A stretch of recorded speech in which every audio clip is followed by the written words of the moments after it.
Boss, meron tayong 10 pesos gate pass dito. Tagal na akong dumadaan dito, wala namang ganyan. Patakaran na po ng homeowners dito, pinatutupad lang namin.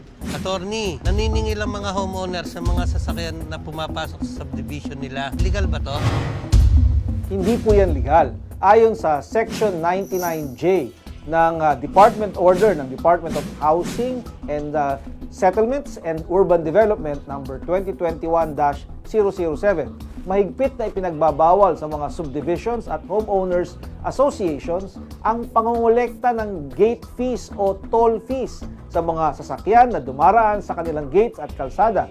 Ang pinapayagan lamang na uri ng regulation ay ang sticker system, kung saan magtatakda ng stickers ang mga homeowners association na babayaran ng mga residente para ma-regulate ang pagpasok ng mga tao at sasakyan sa kanilang lugar.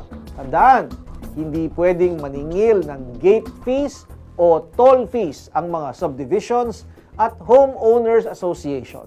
Ang lalabag sa panuntunan na ito ay maaaring mapagbulta ng halagang 5,000 hanggang 50,000 piso at ang pamunuan naman ng homeowners association ay maaaring mapatawan ng perpetual disqualification o kahit kailan hindi na sila pwedeng mahalal o maging opisyal ng anumang homeowners association sa buong bansa. Attorney, sobrang mahal ng membership fee sa isang ordinaryong subdivision lang naman at kung tumanggi magpa-member ay pwede daw po kami kasuhan. Legal ba to?